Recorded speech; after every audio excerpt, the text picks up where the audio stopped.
আসসালামু আলাইকুম রহমতুল্লাহি ওয়া বারাকাতুহু।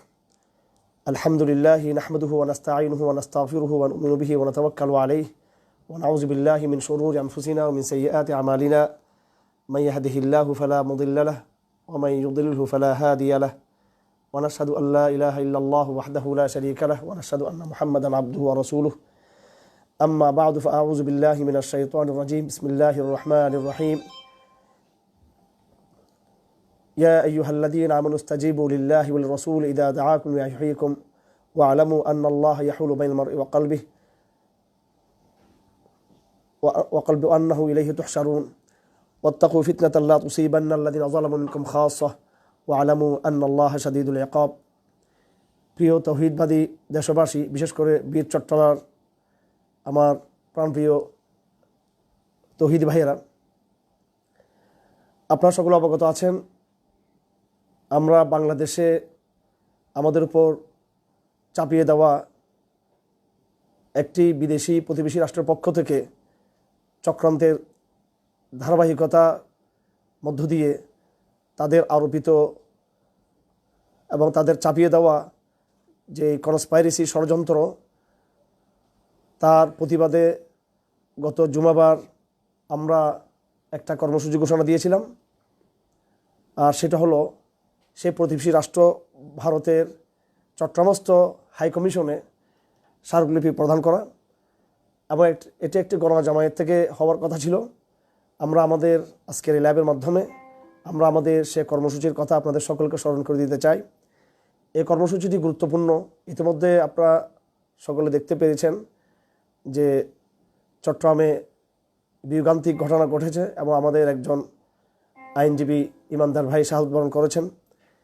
এছাড়াও বিগত ফ্যাসিবাদী সরকারের পতনের পর থেকে আমরা অত্যন্ত বেদনার সাথে আমরা লক্ষ্য করে আসছি যে বাংলাদেশে এই বিদেশের ইন্ধনে সেই বিদেশি প্রতিবেশী রাষ্ট্রের ইন্ধনে হঠাৎ করে এমন কিছু প্রপাগান্ডা এবং এমন কিছু প্রতিবাদ, যেটা মাইনরিটি ট্রাম্প কার্ডকে ব্যবহার করে হচ্ছিল, এবং এতে নতুন করে সেই পুরাতন ফ্যাসিজমকে ফিরিয়ে আনা এবং সেই প্রতিবেশী রাষ্ট্র তার যে আধিপত্য ছিল বিগত 17 বছর ধরে সেটাকে আবার পুনর্বহাল করার চক্রান্তের এক বিশাল খেলা আমরা সকলে দেখে আসছি। এবং দুঃখজনকভাবে সেখানে বাংলাদেশের কিছু হিন্দুত্ববাদী সংগঠন এবং তাদের ব্যক্তিদেরকে ব্যবহার করা হয়েছে। তো এই ষড়যন্ত্রের যথাযথ জবাব দেওয়া উচিত। আমরা শুধু যারা ফ্যাসিজমের বিরুদ্ধে কথা বলি তাদের মনে রাখা উচিত এই ফ্যাসিজমের পিছনে বিদেশি আধিপত্যবাদের একটা গোপন হাত রয়েছে, এবং এটা শুধু গোপন হাত বললে ভুল হবে, রাগঢাক ছাড়ে হচ্ছে। তো আমরা কূটনৈতিক ভাষায়, পরিপক্ক ভাষায় এবং সৌজন্যতা সৌহার্দ্য বজায় রেখে যারা আমাদের দেশের বিরুদ্ধে চক্রান্ত করে যাচ্ছে আমরা তাদেরকে একটা বার্তা দিতে চাই। সেই হিসাবে আমরা আগামীকালকে একটা গণজমায়েতের ডাক দিয়েছি। আমি আজকে এই লাইভে এসে আপনাদেরকে এতটুকু জানিয়ে দিতে চাই যে আপনারা এই গণজমায়েতকে শান্তিপূর্ণ রাখবেন, এবং প্রশাসন আমাদের কাছে কূটনৈতিক শিষ্টাচারের অংশ হিসেবে তারা আমাদের কাছে অনুরোধ করেছে কৌশলগত কারণে যেন আমরা আমাদের মিছিল নিয়ে, অভিযাত্রা নিয়ে যেন আমরা সেই দূতাবাস অভিমুখী আমরা কোনো প্রোগ্রাম না দিই। আমরা তাদেরকে আশ্বস্ত করেছি যে আমরা শুধু গণজমায়েত করব। এই গণজমায়েত থেকে আমরা চট্টগ্রামের জেলা প্রশাসকের মাধ্যমে চট্টগ্রামস্থ ভারতীয় হাইকমিশনে আমরা একটা স্মারকলিপি পেশ করব। সেই স্মারকলিপিতে আমরা বাংলাদেশ বিরোধী ভারতীয় প্রপাগান্ডা এবং বাংলাদেশের বিরুদ্ধে ভারতীয় রাজনীতিবিদদের চক্রান্ত এবং ভারতীয় গোয়েন্দা সংস্থার বাংলাদেশ বিরোধী যে কার্যক্রম তার ব্যাপারে আমরা ভারত সরকারের মনোযোগ আকর্ষণ করব এবং তাকে আমরা বিরত থাকার জন্য বলবো। এটা আসলে একটা সময় উপযোগী কাজ, এটা আসলে করা দরকার।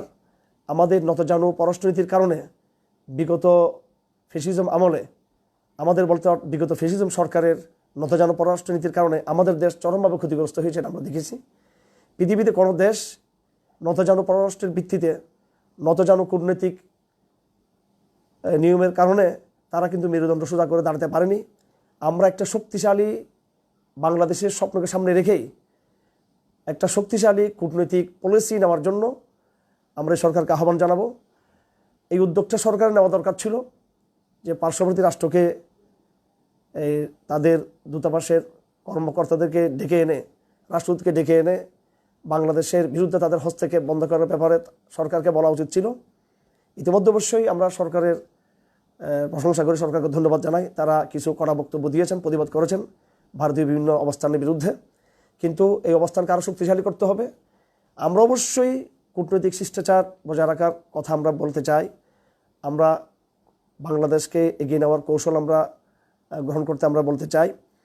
আমরা অবশ্যই সব রকমের কূটনৈতিক সৌজন্যতা বজায় রাখার পক্ষে আমরা কথা বলতে চাই। আমরা একটা ম্যাচিউর কর্মসূচির কথা বলতে চাই, তবে সেটা অবশ্যই দ্বিপাক্ষিক ভারসাম্যপূর্ণ সম্মানজনক জায়গা থেকে হতে হবে।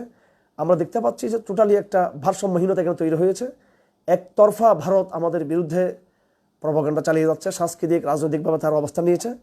সেক্ষেত্রে আমরা হেফাজত ইসলাম চট্টগ্রাম মহানগরের পক্ষ থেকে আমরা স্মারকলিপি প্রদানের প্রত্যয় নিয়েছি। আগামীকালকে আপনাদের সকলকে শান্তিপূর্ণভাবে সংক্ষিপ্ত সময়ের জন্য এই জমায়েতে আসার জন্য আমি আপনাদেরকে আহ্বান জানাচ্ছি। এবং আমি প্রশাসনকে আশ্বস্ত করতে চাই যে দেশপ্রেম এবং দেশের যে স্বার্থ, বিশেষ করে জনগণের যে স্বার্থ, সেটা আমরা বরাবরই সে সম্পর্কে আমরা অবগত। তার লাইবিলিটি রয়েছে, আমাদের অ্যাকাউন্টেবিলিটি রয়েছে, জবাবদিহিতা আমাদের রয়েছে। এবং এই রাষ্ট্রকে পুনর্গঠনের দায়িত্ব আমাদের, এই জাতিকে পুনর্গঠনের দায়িত্ব আমাদের, এই জনগণকে মুক্ত এবং স্বাধীন রাখার দায়িত্ব আমাদের।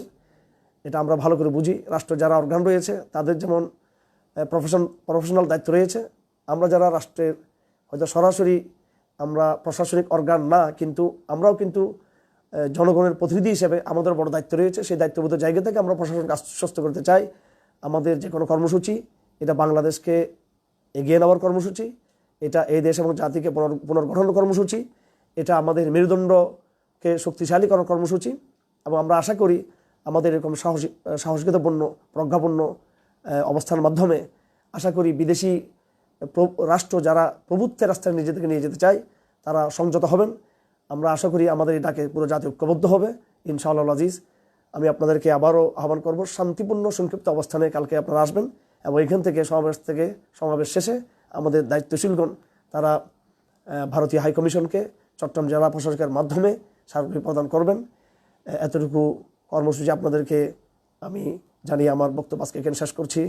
ধন্যবাদ সকলকে। ওয়াকুর দাওয়ানা আলহামদুলিল্লাহ রাব্বিল আলামিন। আসসালামু আলাইকুম ওয়া রাহমাতুল্লাহি ওয়া বারাকাতুহু।